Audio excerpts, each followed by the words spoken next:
శ్రీమాత్రే నమః. మార్గశిర మాసంలో పౌర్ణమికి ముందు వచ్చే ఏకాదశిని ముక్కోటి ఏకాదశి, ఉత్తర ద్వార దర్శన ఏకాదశి, వైకుంఠ ఏకాదశి అని పిలుస్తారు. ఈ రోజున ప్రతి ఆలయంలోనూ ఉత్తర ద్వారం నుండి స్వామి దర్శనమిస్తారు. ఇలా దర్శించుకున్న వారికి పునర్జన్మ ఉండదని, మోక్షం సిద్ధిస్తుందని వేదవాక్కు. అందుకే ఆ రోజును మోక్షద ఏకాదశి అని కూడా పిలుస్తారు. ముక్కోటి ఏకాదశి రోజున వైకుంఠ ద్వారాలు తెరుచుకుని ఉంటాయని, మహావిష్ణువు గరుడ వాహనం పైన 3 కోట్ల దేవతలతో కలిసి భూలోకానికి దిగివచ్చి భక్తులకు దర్శనమిస్తాడని చెబుతుంటారు. అందుకే ప్రతి వైష్ణవాలయాల్లో ఈ రోజున మాత్రమే వైకుంఠాన్ని తలపించేలా ఉత్తర ద్వారములను తెరుస్తారు.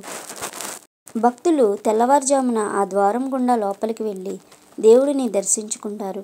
అత్యంత పవిత్రమైన ఈ రోజున 3 కోట్ల ఏకాదశిలలో సమానమైన పవిత్రతను సంతరించుకున్నందువల్లే దీనికి ముక్కోటి ఏకాదశి అనే పేరు వచ్చిందని పండితులు చెప్తున్నారు. ఈ రోజున ఉపవాసం ఉండి విష్ణు సహస్రనామాలను పఠించడం వల్ల విష్ణుమూర్తి అనుగ్రహం కలుగుతుందని భక్తులు ప్రగాఢ విశ్వాసం. మనం అసలు ఉత్తర ద్వార దర్శనం ఎందుకు దర్శించుకోవాలో ఒక కథను తెలుసుకుందాం. ఇది ఒక పౌరాణిక కథ. పాలసముద్రం మీద తేలియాడే విష్ణుమూర్తిని దర్శించుకునేందుకు ముక్కోటి దేవతలంతా ఈ ఏకాదశి తిథినాడు వైకుంఠాన్ని చేరుకుంటారని ప్రతీతి. అందుకనే ఈ ఏకాదశిని ముక్కోటి ఏకాదశి అన్న పేరు వచ్చింది. 3 కోట్లు ఏకాదశులకు సమానం కావడం చేతనే ఆ పేరు వచ్చిందన్న వాదన లేకపోలేదు. వైకుంఠంలోని విష్ణుమూర్తి దర్శనమే ఈ ఏకాదశి నాడు ముఖ్యమైన ఘట్టం కాబట్టి దీనిని వైకుంఠ ఏకాదశి అన్న పేరు ఉంది. ఈ రోజున మహావిష్ణువుని వైకుంఠ ద్వారం వద్ద దర్శించుకున్న మధుకైటభారులనే రాక్షసులకి శాప విమోచనం కలిగిందంట. ఇక నుంచి ఎవరైతే ఆ వైకుంఠ ద్వారాన్ని పోలిన ఉత్తర ద్వారం గుండా విష్ణుమూర్తిని దర్శించుకుంటారో వారందరికీ కూడా తమలాగే మోక్షం కలగాలని ఆ మధుకైటభులు కోరుకోవడంతో ఉత్తర ద్వార దర్శనానికి ప్రాముఖ్యత ఏర్పడిందంటారు. ఉత్తర ద్వార దర్శనం నాడు తనని దర్శించుకునే భక్తులను అనుగ్రహించడానికి ముక్కోటి దేవతలతో కలిసి విష్ణుమూర్తి భువికి చేరుకుంటారట. మనకి పై దిశగా ఉండే దిక్కుని ఉత్తరం అంటారు. అలా ఉత్తర దిక్కున అభివృద్ధిని, వికాసాన్ని సూచిస్తుంది. బహుశా అందుకేనేమో పాతాళం వైపుకి సూచించే దక్షిణపు దిక్కుని మనం యమస్థానం అంటాము. మన శరీరంలోని జ్ఞానానికి నిలయమైన మెదడు ఉత్తర భాగంలోనే ఉంటుంది. ఆ జ్ఞానం సంపూర్ణంగా వికసించి సిద్ధస్థితికి చేరుకుంటేనే ఆ ఉద్భవంతో ఉన్న సహస్ర చక్రం వికసిస్తుందని అంటారు. పురాణాల కథనం ప్రకారం అసురులు పెడుతున్న బాధలు భరించని దేవతలు ముందుగా బ్రహ్మ వద్దకు వెళ్ళి మొరపెట్టుకున్నారు.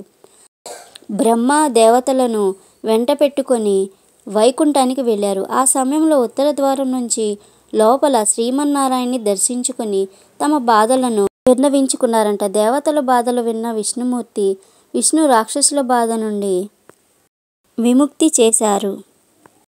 వైకుంఠ ఏకాదశి ఏడాదిలో 24 ఏకాదశుల్లో అత్యంత ఫలప్రదం అని, శ్రీ మహావిష్ణువుకు అత్యంత ప్రీతికరమని ప్రతీతి.